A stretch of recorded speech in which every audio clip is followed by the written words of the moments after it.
저희 말씀 좀 같이 읽도록 하겠습니다. 마태복음 26장 21절에서부터 24절입니다. 26장 21절서부터 저희가 좀 같이 한 목소리로 읽어보겠습니다. 시작. 모두들 식사를 하고 있을 때에 개역으로 되어 있네요. 개역으로 있죠. 같이 읽겠습니다. 시작. 그들이 먹을 때에 이르시되 내가 진실로 너희에게 이르노니 너희 중에 한 사람이 나를 팔리라 하시니. 22절. 그들이 몹시 근심하여 각각 여짜오되 주여 나는 아니지요.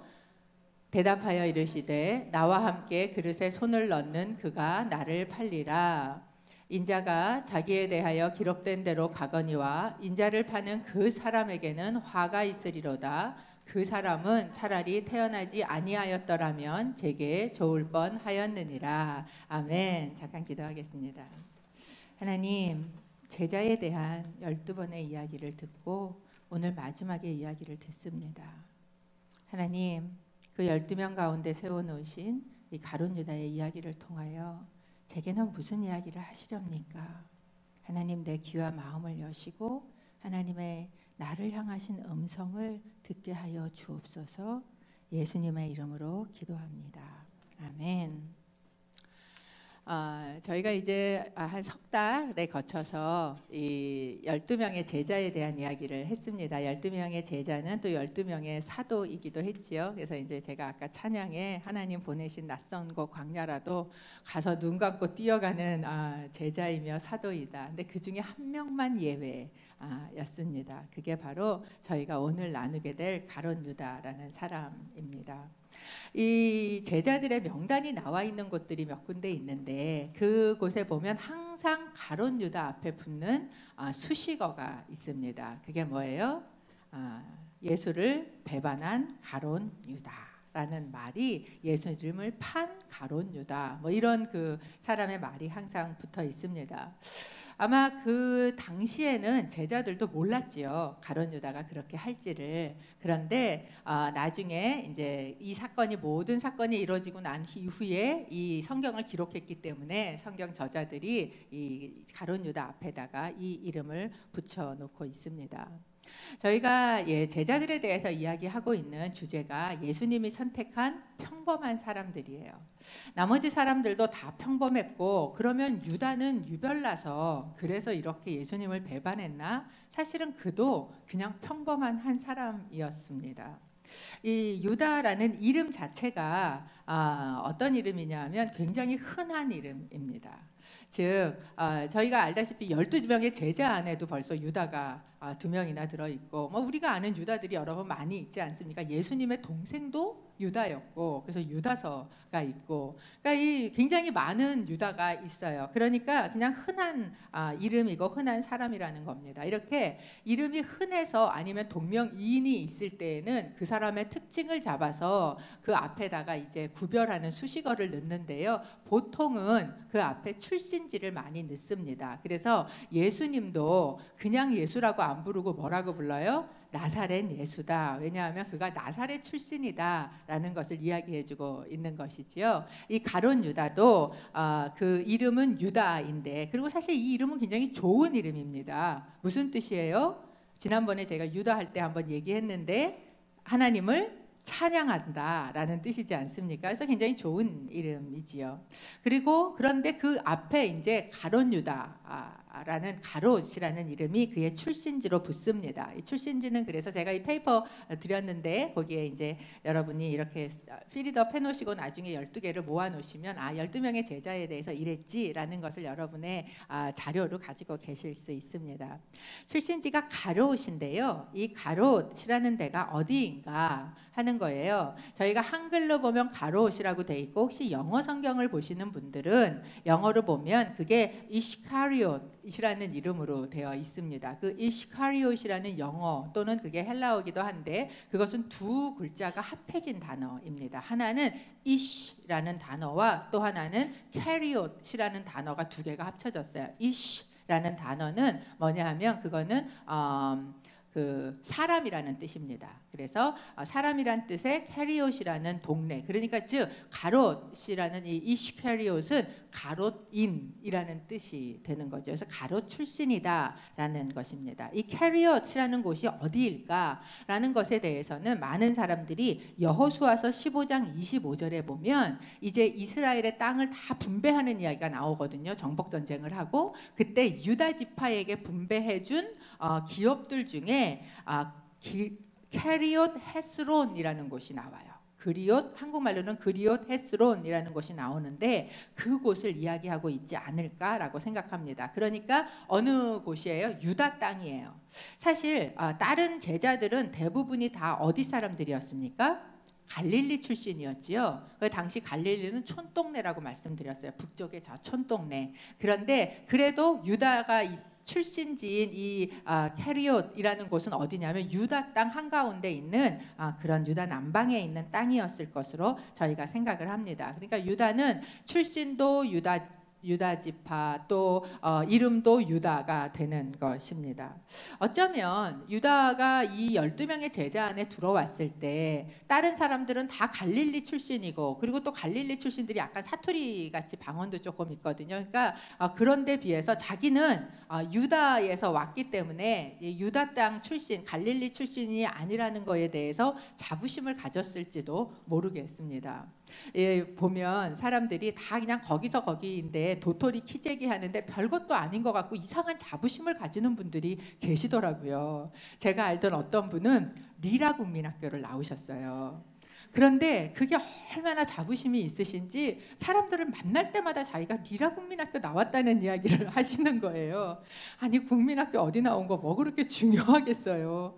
그런데도 이제 막 그게 내 자부심인 거예요. 그래서 제가 이렇게 유다를 생각하면서 다른 사람들은 다 촌동네 갈릴리에서 물고기 잡다가 왔는데 아마 가룟 유다는 나는 그래도 캐리엇 유다 땅 출신이야 이런 자부심이 있지 않았을까 뭐 이런 생각도 해봅니다.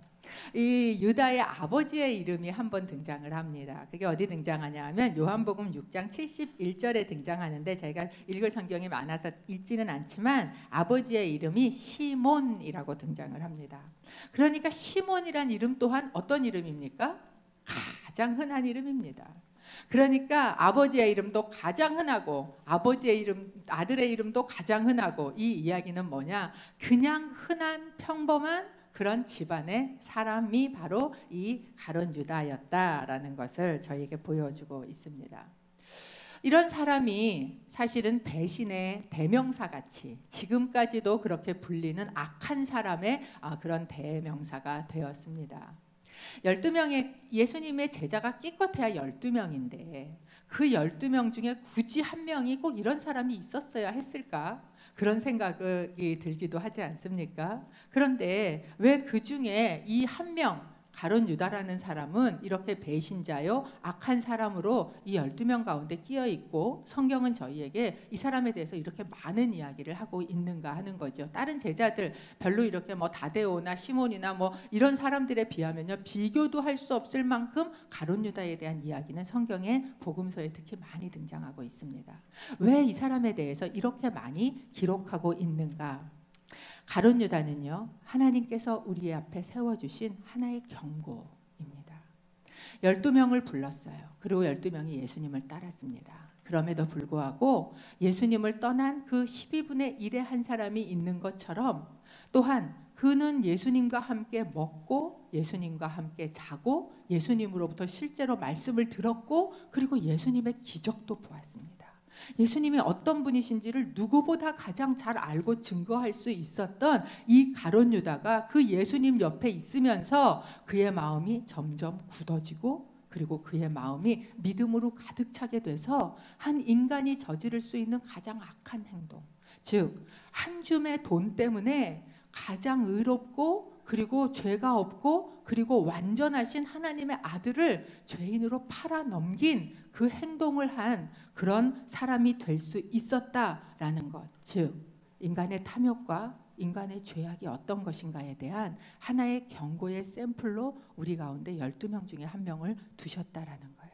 그래서 제가 12명을 이렇게 이제 이 설교 기획을 하면서 가룟 유다를 뺄까? 가룟 유다를 빼고 그 자리에 마띠아가 들어가는데 차라리 마띠아에 대해서 이야기를 할까? 이런 생각이 들었다가 아니다라는 마음을 먹었어요. 왜냐하면 하나님께서 성경에 이렇게 기록을 하고 저에게 주셨을 때는 우리에게 주시는 메시지가 있기 때문입니다. 이 경고도 우리가 들어야 된다. 그래서 마지막에 가룟 유다를 여러분하고 함께 나누려고 하는 것입니다. 가룟 유다의 부르심에 대해서 사실 기록이 없습니다. 어떻게 부르셨는지 언제 부르셨는지 저희가 알 수가 없어요. 그런데 분명히 어느 날 예수님께서 그를 부르셨을 거예요. 그렇죠? 그리고 또 그는 예수님을 따르기로 결정하고 그리고 예수님을 따르기로 시작했었을 겁니다. 그런데 예수님을 따르고 예수님의 12제자 안에 있었던 이 가룟 유다의 배신에 대해서 예수님도 알고 계셨고 뿐만 아니라 구약에서도 굉장히 여러 차례 예언이 되고 있습니다. 그 어떤 곳에 예언이 되어 있냐면 제가 다는 안 읽지만 시편 41편 9절에 보면 정말 가까운 자의 그 배신에 대해서 이야기를 하고 있어요. 시편 41편 9절에 내가 믿던 가까운 친구, 내 빵을 나눠 먹던 그 친구조차 지금 성경이 나오고 있지요. 그 친구조차 나를 대적해 발꿈치를 들었습니다. 내 빵을 나눠 먹고 있던, 즉 같이 밥상 안에서 밥을 먹고 예수님께서 그 떡을 찍어서 주시는 그 사람이 바로 나를 향해서 발꿈치를 들었다. 이거는 발꿈치를 움켜쥐다. 야곱의 말처럼 뭐예요? 배반하다라는 뜻이거든요. 그래서 그가 나를 대적했다. 나를 배반했다라는 것이에요. 이 말씀을 예수님께서 알고 계셨어요. 예수님은 말씀 자체시잖아요. 그러니까 말씀을 다 알고 계시는데 요한복음 13장 18절에 보면 예수님께서 이렇게 이야기를 하셨어요. 내가 너희 모두를 두고 말하는 것이 아니다. 나는 내가 택한 사람들을 알고 있다. 그러나 내 빵을 함께 먹는 사람이 나를 배반했다고 한 성경 말씀이 이루어질 것이다.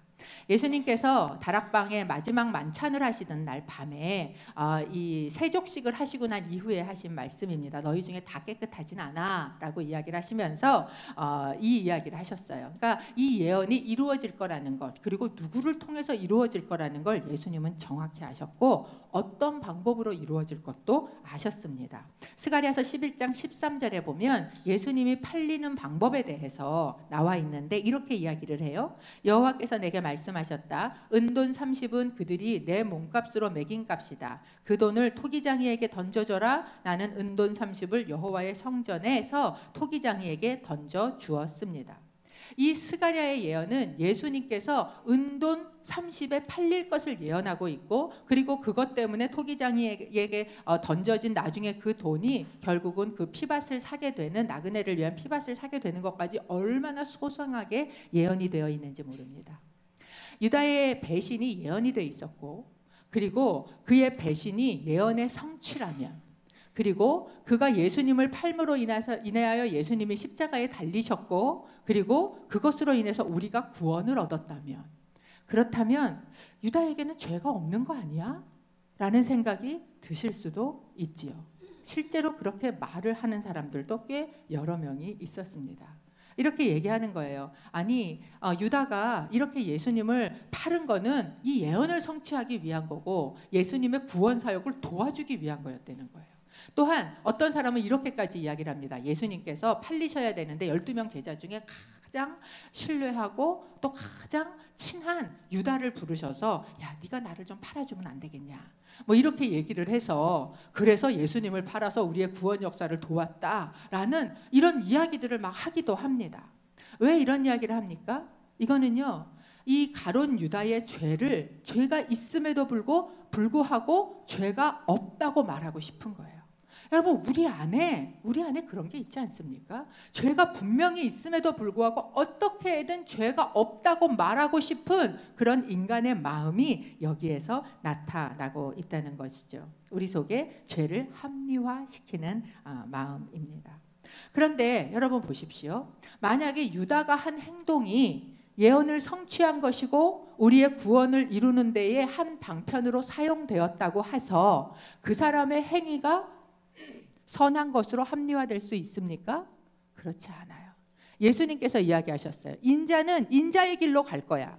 어차피 예수님이 예정되어 있는 그 길로 팔려 가실 거예요. 하지만 그 누군가 그 일을 하게 되는 그 사람은 뭐예요? 결코 화가 없지 않다라고 말씀하셨어요. 왜 그런가? 가룟 유다는요, 한 번도 이 일에 강요를 받아본 적이 없어요. 이 일을 해야 되는 걸로 가룟 유다를 어느 누구도 밀은 적이 없어요. 이 이야기는 자기가 자기의 자의로 이 일을 행했다라는 것을 보여줍니다. 결국 가룟 유다에게는 이 일을 행한 책임이 있다라는 것을 저희에게 보여주고 있는 것이죠. 예수님께서 그래서 오늘 말씀에 보면 심지어 뭐라고 부르셨어요? 예수님께서 그는 태어나지 않는 게 좋을 뻔했다. 그렇다면 이 사람이 죄가 없는 게 아니라는 것을 분명히 예수님께서 저희에게 보여주고 계시는 거예요. 제자로 부르심을 받고 예수님과 먹고 마시고 직접 이야기를 듣고 3년을 함께 동고동락을 했던 이 사람이 왜 이렇게 되었을까?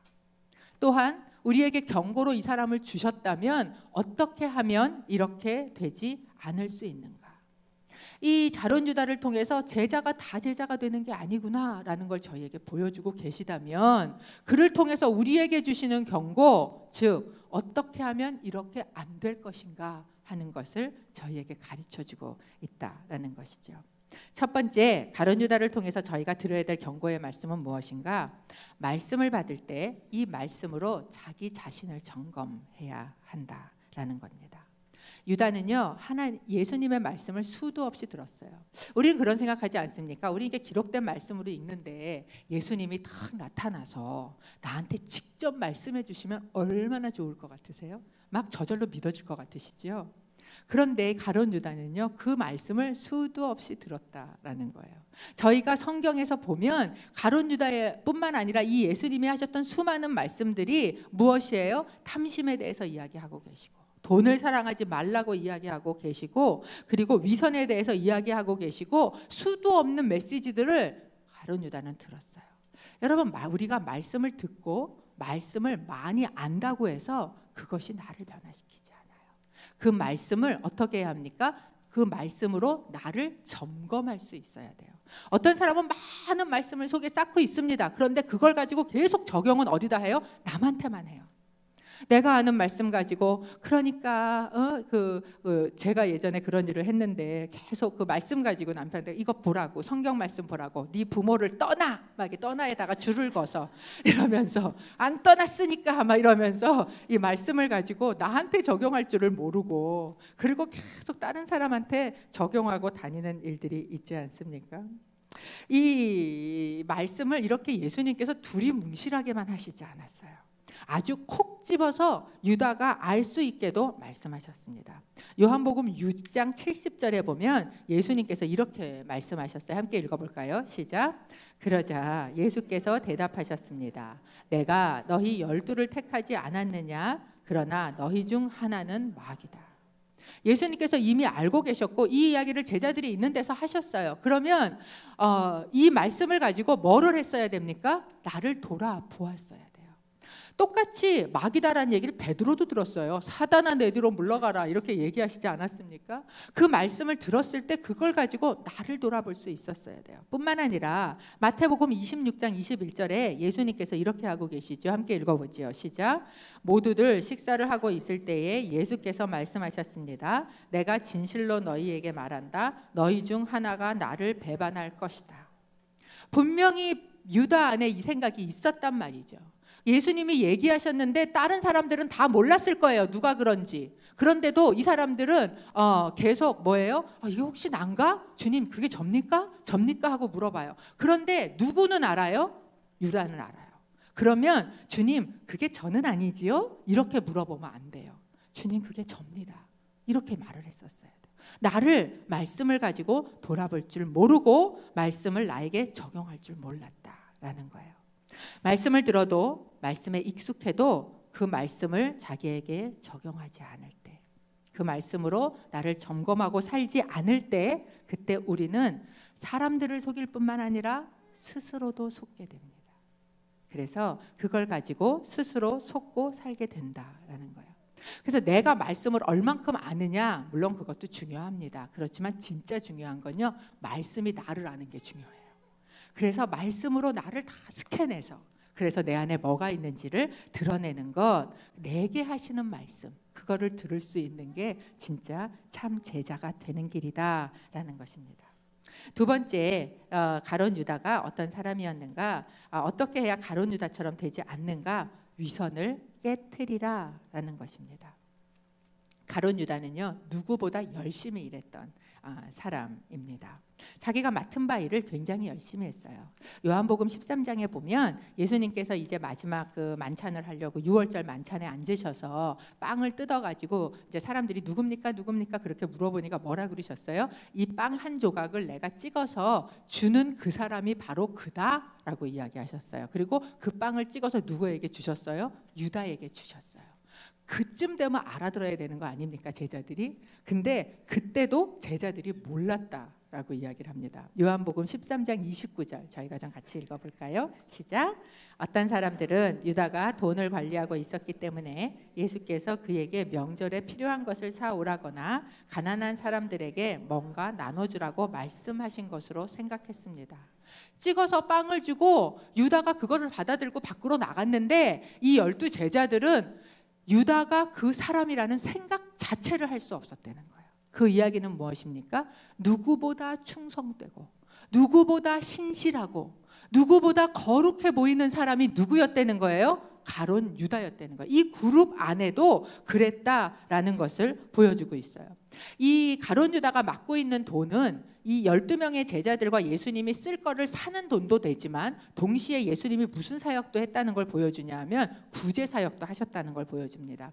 옛날에는 제가 어릴 때만 해도요, 그래도 동네에 거지들이 있었어요. 혹시 아세요? 옛날에 이렇게 동네 거지들이 있어서 그 거지들을 갖다가 이렇게 먹이기도 하고 이제 오면은 막 이렇게 해주기도 하는 그런 일들이 있었어요. 그러니까 이 시대에 얼마나 가난한 사람이 많았겠습니까? 그러니까 또 예수님에게 와서 자기의 재물을 가지고 와서 헌신하던 여성들이 있었던 걸 우리가 알지 않습니까? 헌금하는 사람들이 있었던 거예요. 이걸 가지고 가난한 사람을 돕는 일을 했어요. 이 밤중에 예수님이 떡을 찍어주고 가룟 유다가 밖으로 막 나가니까 사람들이 어떻게 생각했어요? 누구 가난한 사람 도와야 될 일이 또 생겼나? 가룟 유다가 가면 사역하러 가는 거예요. 예수님 팔러 가는 거 아니고. 이럴 만큼 그는 철저하게 자기 자신을 선한 모습으로 보이고 살았다라는 것을 보여주고 있습니다. 그의 이런 열심의 모습이 요한복음 12장 바로 앞장에도 등장을 해요. 요한복음 12장에 어떤 사건이 나오냐면 예수님께서 6월절 6일 전에 베다니에 있는 마리아 집에 가셨습니다. 그런데 마리아가 아주 비싼 향유 옥합을 가져다가 예수님에게 확 깨트려서 부었어요. 그럴 때 그것에 대한 가룟 유다의 반응이 바로 이런 것이었습니다. 요한복음 12장 4절과 5절입니다. 함께 읽겠습니다. 시작. 그때 제자들 중 하나며 나중에 예수를 배반할 5절 왜 이 향유를 300데나리온에 팔아 가난한 사람들에게 주지 않고 낭비하는가? 가룟 유다가 돈꾀를 맡고 있었습니다. 그러니까 이게 할 일도 많았을 거예요. 사실 어느 팀에나 돈 맡고 있는 사람 일할 일이 제일 많습니다. 그러니까 이 가룟 유다가 이제 돈꾀를 맡고 있으면서 또 필요한 것도 사는데 이렇게 해야지요. 또 가난한 사람도 돕는 일을 분명히 그러니까 구제 사역을 담당하고 있었다라는 것을 저희가 알 수 있어요.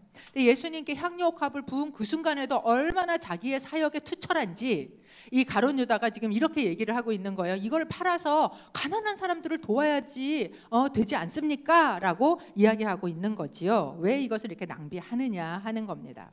이 300데나리온은 여러분이 아시겠지만 한 데나리온이 하루치 품삯이지 않습니까? 그러면 1년 365일 중에 주일 빼고 그리고 1년 동안 한 푼도 안 건드리고 그냥 그 돈을 벌어서 그걸 고스란히 모아놓은 1년치 연봉이에요. 그러니까 꽤 큰 돈이지요. 그 1년치 연봉에 해당하는 돈입니다. 그런데 그가 이렇게 열심히 일을 하고 있는데 이 열심으로 하는 일이 진정이 아니라 위선이었다는 걸 저희에게 보여주고 있어요. 요한복음 12장 6절 저희가 좀 같이 읽어보겠습니다. 시작. 그가 이렇게 말한 것은 가난한 사람들을 생각해서가 아니었습니다. 그는 돈주머니를 맡고 있으면서 거기에 있는 돈을 훔쳐가고 했기 때문입니다. 개역 한글에 보면 이 본문을 저는 도적이라 이렇게 이야기를 합니다. 그가 가난한 사람들을 위해서 열심히 지금 막 얼굴이 시뻘게 가면서 화를 내고 있는 거야. 이 돈을 이렇게 낭비를 하고 있냐고. 지금 가난한 사람이 우리 주위에 얼마나 많은데 이걸 팔아서 가난한 사람들을 도와야지라고 이야기하고 있어요. 이 사역을 해보면 내 사역이 진짜 중요하신 분들이 계십니다. 그리고 막 사역 때문에 얼굴이 시뻘게 가면서 막 화내는 사람이 있어요. 나중에 하나님한테까지 내 사역 때문에 화가 나시는 분들이 있습니다. 그런데 그렇게 열심히 내가 하고 있는 그것이 진짜 내 진심이냐는 거예요. 혹시 그 안에 내 속에 있는 도적의 마음을 숨기고 있는 것은 아닌가? 그 열심이 나의 탐심을 위장하고 있는 위선은 아닌가 하는 거예요. 유다는 자기의 욕심, 자기의 탐심을 아주 교묘하게 선행으로 위장하고 있었습니다. 이 가룟 유다가 이렇게 이 그룹 안에서 위선적으로 살 수 있었던 이유를 가만히 생각해 보니까 다른 제자들은 어려서부터 알아요. 같은 갈릴리 동네 무슨 친구들이에요. 그래서 어려서 어땠는지, 걔가 어떤 집안인지, 뭐 어떻게 살았는지 모르지 않아. 같이 자랐으니까. 그런데 가룟 유다만 다른 출신이란 말이죠. 얼마든지 모르는 곳에 들어가서 자기를 숨기고 위선적으로 지낼 수 있었을 것도 같습니다. 그러니까 요한이 그때는 모른 거예요. 그때 몰랐다가 나중에 보니까 이게 그 열심히 사역을 하려고 그랬던 게 아니라, 왜냐하면 가룟 유다가 이렇게 얘기했을 때 다른 본문에 보면 모든 제자들이 동의했거든요. 그래서 모든 제자들이 같이 분개하면서 이 이야기를 했다라고 이야기하고 있는 거 보면 그때는 전혀 몰랐어요. 전혀. 그랬는데 지나고 나서 보니까 이게 그가 일을 열심히 하기 위해서가 아니라 그가 바로 탐심이 있어서 그랬구나. 그는 속과 격이 다른 위선을 가지고 있는 사람이었고, 그리고 그 속에 뭐를 숨기고 있었는가? 탐심을 숨기고 있었다라는 거예요. 사람은 중심을 모르지만 하나님은 중심을 아십니다. 그래서 하나님은 가룟 유다 안에 있는 탐심을 아셨어요. 그러니까 뭐라고 이야기하세요? 가만둬라, 가만둬라. 가난한 사람들은 니네 옆에 항상 있지 않냐? 라고 이야기를 하세요. 그 이야기는 뭐예요? 야, 네가 300데나리온이 없어서 가난한 사람을 못 돕냐? 네 탐심 때문에 못 돕지. 항상 있었는데 왜 유독 그 도와야 되는 사람이 지금이냐고요.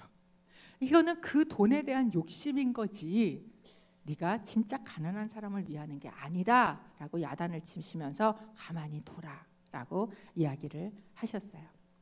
하나님께 야단을 맞을 때가 있어요. 아마 가룟 유다가 그렇게 열을 내면서 이 돈에 대해서 이야기하고 모든 제자들이 다 자기 편을 들고 있는데 예수님이 그 앞에 면전에서 딱 잘라서 얘기를 하니까 야단을 맞았다는 생각이 들었을 것 같아요. 그리고 무안하다는 생각이 들었을 것 같아요. 더 심하게는 자기의 감추어졌던 속내가 드러나진 것, 예수님이 알고 계시다는 것 때문에 더 무안했을 것 같습니다.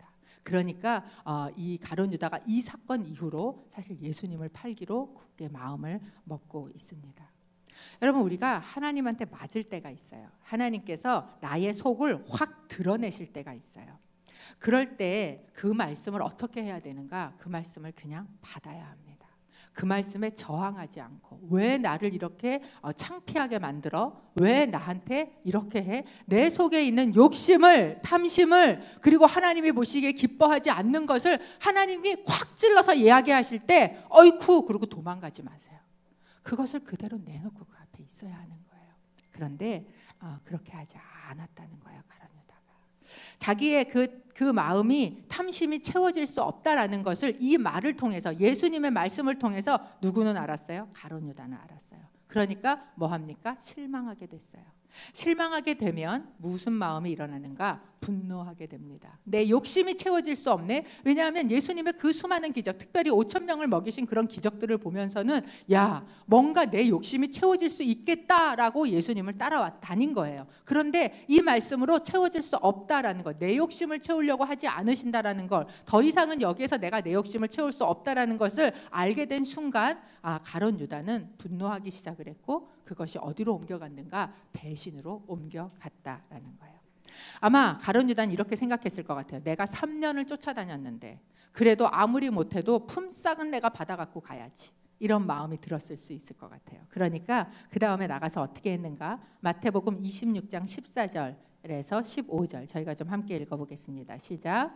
그때 12제자 중 하나인 가룟 사람 유다가 대제사장들에게 가서 물었습니다. 예수를 당신들에게 넘겨주면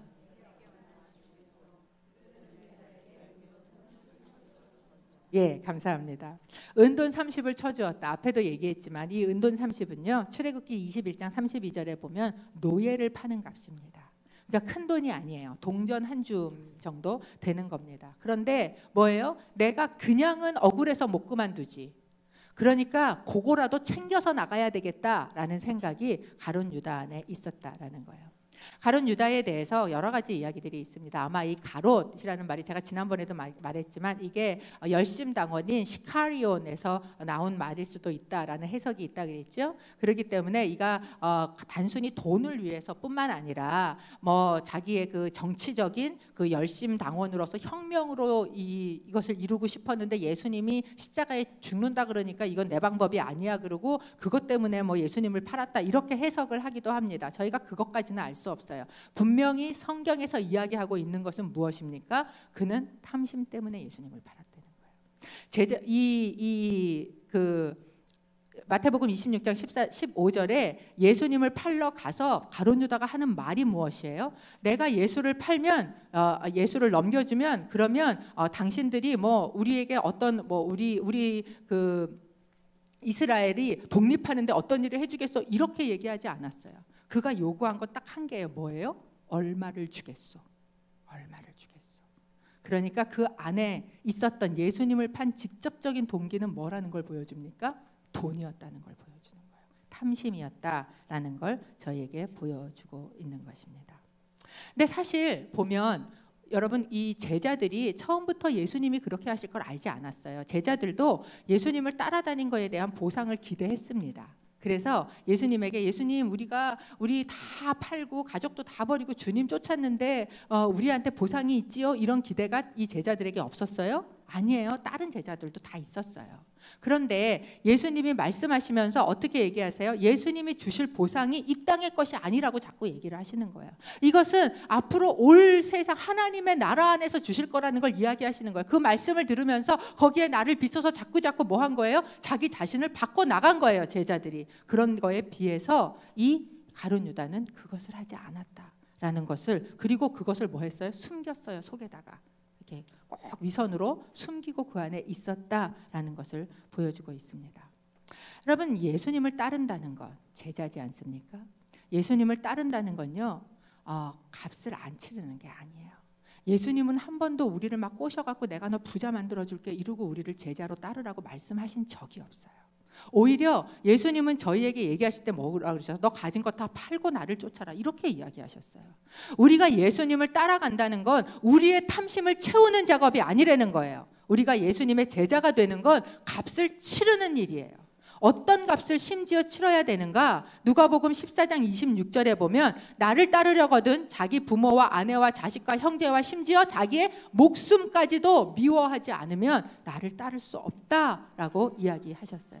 이 땅에서 예수님을 쫓아가는 것 그것은 값을 치러야 되는 일이에요. 그렇기 때문에 아까 저희가 찬송 우리 해주시는데 예수님 믿기 때문에 가족에게 쫓겨날 수도 있는 거예요. 예수님 믿기 때문에 친구들이 쟤 이상해졌어 그러고 왕따를 시킬 수도 있는 거예요. 예수님 믿기 때문에 형제들이 우리를 미워할 수도 있는 거예요. 그 값을 치러야 한다라고 예수님은 우리를 부르시면서 이야기를 하신 겁니다. 그리고 그렇기 때문에 누가복음 14장 28절에 보면 예수님이 뭐라 그러시냐면 야 너희가 망대를 세우지 않냐? 그러면 망대를 세우기 전에 그 값이 얼마가 될지 계산을 하지 예수님을 쫓는 게 바로 이런 거다. 너희가 나를 따르려거든 자기를 부인하고 자기 십자가를 지고 나를 쫓아야 한다 하는 이야기도 그때 해주신 이야기다라는 겁니다. 그렇기 때문에 우리가 예수님을 따르는 제자가 된다라는 건 내 어떤 것을 채우는 길이 아니에요. 내 욕심이나 내 탐심이나 우리 안에 그런 기대를 가지고 나왔을 수도 있어요. 예전에 진짜 우리 한국이 가난할 때 교회 가면 구원을 받습니다. 예수 믿으면 구원을 받습니다. 그러니까 진짜 구원 줄 주는 줄 알고 쫓아온 분이 계세요. 그래서 헌금을 하라 그러니까 내가 1원 헌금하고 9원을 받으면 8원 남지 이러면서 1원씩 헌금을 하시다가 그러다가 이제 이분이 진짜 9원을 받으신 그런 이야기도 있습니다. 그런데 여러분, 우리가 처음엔 그렇게 왔을 수도 있어요. 하지만 우리가 주님을 따라간다는 것, 제자가 된다라는 것, 그것은 진짜 무엇을 의미합니까? 우리가 그 값을 치르는 거예요. 예수님 우리에게 그 값을 치르고 나를 따라라 라고 요청하고 계시다는 거예요. 그러기 위해서 우리는 무엇을 해야 하는가? 우리 안에 있는 탐심을 십자가에 가서 못 박아야 돼요. 모든 정과 욕심을 십자가에 가서 못을 박는 거예요. 그러지 않으면 우리는 주님 옆에 있지만 언제나 도적의 마음으로 있을 수 있어요. 그래서 내 탐심이 있게 열심히 일을 하면 어떤 도적질을 하는가? 하나님의 영광을 내가 뺏어요. 그 돈만 도적질을 하는 게 아니고 하나님의 영광도, 하나님이 받으셔야 되는 모든 것을 내가 다 취하는, 제가 오늘 말씀을 이렇게 보면서 이 가룟 유다가 되기 가장 쉬운 사람이 누구냐? 목사더라고요. 오늘 말씀 정말 저에게 하시는 말씀이구나, 제게 하시는 경고구나 라는 마음이 듭니다. 다 얼마 열심히 할 수 있어요. 다 드리고 쫓은 것 같을 수 있어요. 그러면서 도둑질해 갈 수 있다라는 것을 저희에게 보여주고 있어요. 그러니까 이렇게 어떻게 해야 돼요? 그러려면 그거를 주님 앞에 드러내야 돼요. 하나님, 내 탐심. 우리 이제 지난주에 이 내적 치유 세미나 하면서 계속 들은 얘기 그거잖아요. 드러내야 된다. 드러내야 된다. 그런데 그거를 지금 가룟 유다는 어떻게 하고 있는 거예요? 덮고 있는 거예요. 회칠한 무덤처럼. 가장 신실하고 가장 충성되고 가장 거룩하고 주님의 일 열심히 하는 제자인 것처럼 다 덮어놓고 내 속에 있는 썩어져가는 이 탐심을 주님 앞에 이야기하지 않았을 때, 그것을 드러내지 않았을 때 그는 여기에서 결국은 나음을 받을 수 없는 그런 모습이 됐다는 거예요. 이에 비하면 오히려 베드로 같은 사람 참 순진하지요. 또 세베대의 아들들도 그렇습니다. 이런 욕심, 탐심을 그냥 드러내잖아요. 주님 앞에. 오히려 그게 더 주님이 고치실 수 있는 길이다라는 겁니다. 세 번째 저희가 보려고 하는 것은 영적 전쟁에 대해서 인식을 하라라는 겁니다. 요한복음 13장 2절에 보면 이런 이야기가 나옵니다. 저희가 좀 같이 읽어볼까요? 제가 여러분 목소리가 다 들리게 크게 읽어주세요. 시작.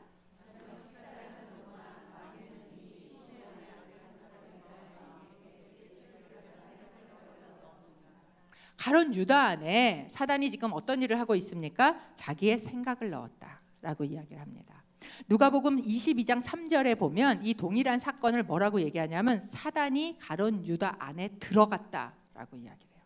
사단이 그 안에 들어갔다 그렇게 생각하면 우리는 또 이렇게 생각할 수 있어요. 그럼 가룟 유다는 너무 불쌍한 거 아니야? 사단이 들어가서 귀신 들려갖고 자기가 원하지도 않는데 그 일을 했는데 그거 가지고 몇천 년 동안 배반자 소리를 들으니까 정말 불쌍하지 않아? 라는 끊임없이 우리 안에 죄를 어떻게든지 합리화시켜주고 싶은, 무마시켜주고 싶은 마음이 우리 안에 있어요. 그런데 사단이 어떻게 그 안으로 들어가는가? 생각이 들어가는 거예요. 생각이. 사단이 그 생각을 안에 넣어주는 거예요. 그렇기 때문에 우리의 생각은요, 우리의 사고처는 사단과 영적 전쟁을 하는 최첨단의 전쟁터예요. 우리는 끊임없이 생각을 가지고 사단하고 전쟁을 시작합니다. 생각을 가장 집어넣어요. 그리고 그 생각을 어떻게 하면 계속 품고 있잖아요. 사단이 넣어준 생각을 내가 계속 알을 품듯이 그걸 품고 있으면 그 다음에 어떻게 하는가? 죄를 지을 방도를 찾게 돼 있어요. 그 생각을 사단이 나한테 넣어줬는데, 그런데 그것을 내가 계속 품고 있으면 방도를 찾는다는 거예요. 마태복음 26장 16절, 제가 좀 전에 읽었던 말씀 뒤에 16절에 보면 이렇게 이야기를 합니다. 함께 읽어볼까요? 시작. 유다도 이에 동의하고 무리가 없을 때 예수를 그들에게 넘겨주려고 기회를 엿보고 있었습니다. 이건 이제 누가복음 22장 6절인데 마태복음 26장 16절에도 그때부터 유다는 예수를 넘겨줄 기회를 엿보고 있었습니다. 무엇입니까? 우리 안에 생각이 들어와요. 사단이 우리 안에 생각을 넣어요. 그것까지 우리에게 책임이 있지는 않습니다. 사단은 집어넣을 수 있어요. 전쟁을 걸어와요. 그러면 그 전쟁을 걸어온 생각을 우리는 뭐 해야 됩니까? 내쫓아야 돼요. 그것에 동의하면 안 돼요. 그런데 누가복음 22장 6절에 보면 뭐 했어요? 지금 동의했어요. 동의. 이래서 유다가 죄가 있는 겁니다.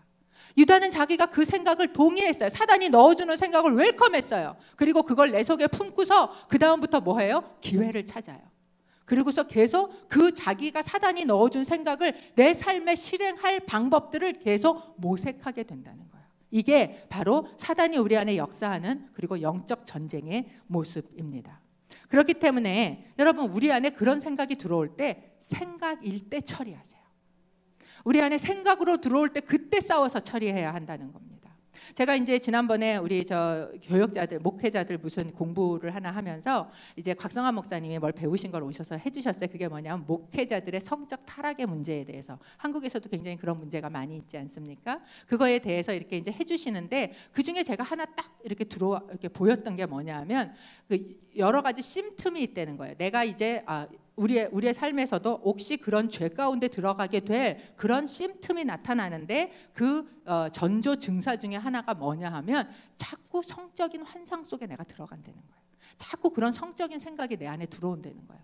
내가 그렇게 안 하려고 하는데도 앉아서 있는데 자꾸 그런 생각이 내 안에 들어온다. 여러분, 이거 사단이 전쟁 걸어오는 거예요. 전쟁임을 내가 인식해야 돼요. 그런데 그렇게 하지 못했을 때 심지어 다윗과 같은 사람도 넘어지는 거예요. 여러분, 다윗이요, 봤어요. 밧세바를. 뭐 보는 거야 뚫린 눈인데 어떻게 하겠어요. 보이는데. 그 생각이 내 안에 들어와요. 그러면 생각일 때 그걸 처리했어야 돼요. 그걸 가지고 하나님 앞에 나가서 그래서 그걸 처리했어야 돼요. 근데 그 생각을 계속 품고 있으니까, 여러분, 다윗이요, 하나님을 몰랐어요. 하나님이 어떤 분인지를 몰랐어요. 하나님 앞에 나가서 예배하는 법을 몰랐어요. 말씀을 몰랐어요. 다 알았어요. 그럼에도 불구하고 그것을 계속 품고 있을 때, 근데 가장 중요한 건 다윗이 그때가 무슨 때였어요? 전쟁 때였어요. 그런데 전쟁 때 다윗이 뭐 하고 있었느냐? 누워서 자고 있었다는 거예요. 궁전에서. 내가 전쟁임을 인식하고 깨어있지 않을 때, 심지어 다윗조차도 사단이 생각을 넣어주면 그러면 어떻게 하는 거예요? 그것에 동의를 하는 거예요. 여러분, 사단이 여러분에게 넣어주는 생각에 동의하지 마십시오. 동의하지 않고 어떻게 해야 하는가? 대적해야 합니다. 야고보서 4장 7절은 저에게 이렇게 이야기합니다. 그러므로 하나님께 복종하고 마귀를 대적하십시오. 그러면 마귀가 여러분을 피할 것입니다. 우리가 죄를 지을 수 있는 길은 오직 하나밖에 없어요. 하나님의 사랑에서 우리가, 아까 왜 우리가 찬송했잖아요. 우리를 하나님의 사랑에서 끊을 수 있는 것은 아무것도 없다. 아무것도 없어요. 딱 하나 있어요. 그게 뭔지 아세요? 나예요. 우리를 하나님의 사랑에서 끊어낼 수 있는 건요, 나밖에 없어요. 내가 동의하지 않으면 사단은 나를 어떻게 할 수 없어요. 그리고 그를 대적하는 것입니다. 영적 전쟁인 것을 기억하라. 그것을 처리해야 돼요. 근데 그것을요, 내 힘으로 싸우려고, 내가 처리하려고 하면 안 돼요. 그래서 우리가 이제 내적 치유 세미나 때 들었죠. 그것이 내 안에 생겨요. 그럼 우리는 그것을 가지고 어디로 갑니까? 십자가로 가요. 여기 십자가 없어졌네. 십자가로 가요. 왜? 십자가는 이미 사단을 이긴 뭐기 때문에? 승리기 때문에. 승리처기 때문에 그리로 그 생각을 가지고 내 안에 그런 생각이 들어온다. 그걸 가지고 십자가로 가는 거예요. 그거를 하나님 앞에 드러내놓고 위선적으로 아닌 척, 괜찮은 척 그렇게 하지 않고 그것을 내가 하나님 앞에 쏟아내놓을 때 하나님께서, 그리고 그것을 가지고 사단을, 예수, 승리하신 예수의 십자가의 이름을 가지고 내가 사단을 대적할 때 사단이 떠날 줄로 믿습니다. 그것이 우리의 영적인 승리가 되는 것입니다. 네 번째, 어떻게 해야 하는가? 주님께로 돌이켜서 거기 머물러야 합니다. 가룟 유다는요, 기회를, 돌이킬 수 있는 기회를 놓친 사람이었어요. 마태복음 26장 25절에 보면 이제 앞에 이렇게 이미 나가서 그런 마음 다 동의하고 내 속에 다 들어왔잖아요. 그래갖고 이제 그 사단의 생각에 사로잡혀서 내가 기회를 잡아서 이제 예수님을 그렇게 해야지 마음을 먹고 있었잖아요. 예수님 그거 다 아셨거든요. 그런데도 불구하고 예수님께서 3년을 그를 같이 먹이고 그와 함께 자고 그에게 말씀하고 심지어 그의 발을 닦여주고, 그리고도 그가 하고 있는 돌이키지 않는 그를 향해서 하나님 마지막 손을 내미시는 거예요. 마태복음 26장 25절 저희가 같이 읽어보겠습니다. 시작. 그때 예수를 배반한 유다가 말했습니다. 랍비여, 저는 아니겠지요? 예수께서 대답하셨습니다. 네가 말했다. 그런데도 끝까지 하나님 앞에서 아닌 척하고 숨기고 있으면서 저는 아니겠지요? 저입니까도 아니에요. 저입니까? 그러면 그래 너다 그럴 것 같으니까 그랬는지 저는 아니겠지요. 그랬는데도 주님 뭐라 그러셨어요? 네가 말했잖아. 그렇게 이야기하셨어요. 그렇게 이야기했는데도 그것을, 그 생각을, 그 영적 전쟁을 예수님의 그 능력으로 치르지 않았어요. 그러고 나니까 어떻게 하는가? 마태복음 26장 48절 49절 저희가 좀 함께 읽어봅니다. 시작. 그리고 예수를 넘겨줄 사람이 그들에게 신호를 보내기로 정해두었습니다. 내가 입을 맞추는 사람이 바로 그 사람이니 그를 붙잡으시오. 곧바로 유다는 예수께 다가가 랍비여 안녕하십니까? 라고 말하며 입을 맞추었습니다.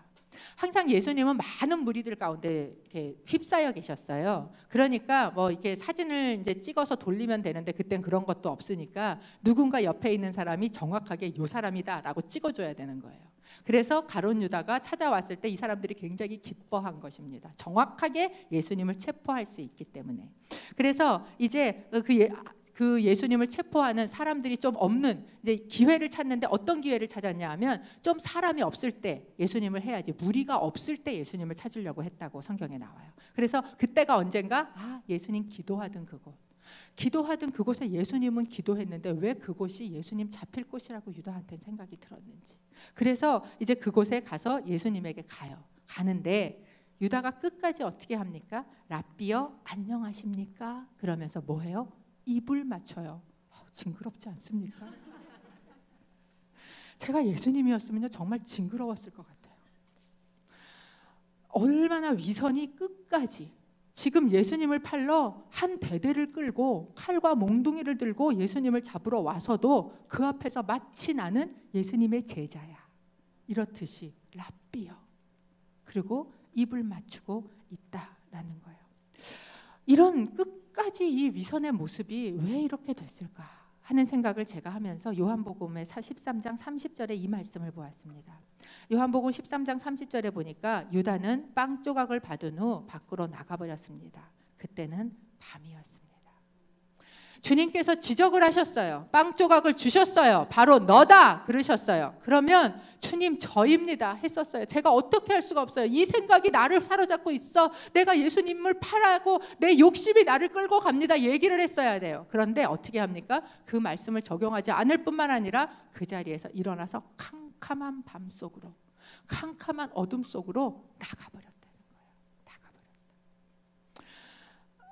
이 가룟 유다가 주님께서 주시는 끝까지의 그 기회를, 회개하고 돌이킬 수 있는 그 기회를 놓치고 뭐 했어요? 예수님의 곁을 떠나버렸어요.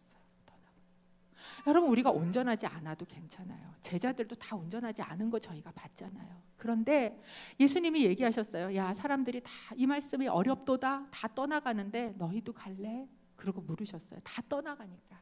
그런데 베드로가 뭐라 그래요? 영생의 말씀이 여기 계시온데 우리가 어디로 가겠습니까? 떠나지 않는 거예요. 제자는 온전하고 완전하고 일 잘하고 멋있어서 그 자리에 있는 게 아니에요. 떠나지 않고 그 자리에 머무르는 거예요. 왜? 영생의 말씀이 거기 있기 때문에. 그러면 약하면 강하게 만들어서 쓰세요. 부족하면 채워서 쓰세요. 모르면 가르쳐서 쓰세요. 성령을 부어주셔서 쓰세요. 그러는데 그걸 안 하고 그냥 떠나버렸을 때, 그때 그는 주님께 돌이키고 주님의 제자가 될 수 있는 기회를 놓쳤다라는 거죠. 이렇게 저 같으면 진짜 끝까지 이러는 거 보면 징그럽다 이런 생각이 됐을 텐데 예수님의 마음은 어떠셨는가? 마태복음 26장 50절 저희가 함께 읽어보겠습니다. 시작. 예수께서 대답하셨습니다. 친구여, 무엇을 하려고 여기에 왔느냐? 그러자 사람들이 한 발자국 앞으로 나오더니 예수를 붙잡아 체포했습니다. 배반의 입맞춤을 하고 있는 그 유다에게 예수님이 뭐라고 부르세요? 친구여. 깜짝 놀랐어요. 왼수야 이렇게 불러도 안 될 판국에 주님께서 친구야. 그 주님의 마음은 아직도 그 마음이 아프신 거예요. 그렇기 때문에 요한복음 13장 21절에 보면 이 가룟 유다에 대한 이야기를 하시면서 이렇게 이야기하셨어요. 요한복음 13장 21절 함께 읽어보겠습니다. 예수께서는 이렇게 말씀하시고 나서 심령으로 몹시 괴로워하며 말씀하셨습니다. 내가 진실로 진실로 너희에게 말한다. 너희 중 하나가 나를 배반할 것이다. 가룟 유다가 당신을 배반할 것에 대해서 주님은 어떠셨는가? 너무너무 괴로우셨던 거예요. 끝까지 친구라고 부르고 싶었던 거예요. 여러분, 우리 주님은요 이런 분이세요. 우리 주님은 자기를 배반하려고 작정하고 있는 그 사람과 그 일을 하고 있는 그 사람을 보면서도 끝까지 괴로워하시면서 친구라고 부르시는 분이세요. 그렇기 때문에 여러분, 그분을 떠나지 마십시오. 어떤 상황 가운데, 어떤 모습 가운데, 어떤 죄악 가운데 있을지라도 그분에게 돌이키십시오. 그리고 그분 안에 머무르세요. 십자가 안에 이렇게 머물러 있는 거예요. 그것이 제자가 되는, 참 제자가 되는 길이다라는 겁니다.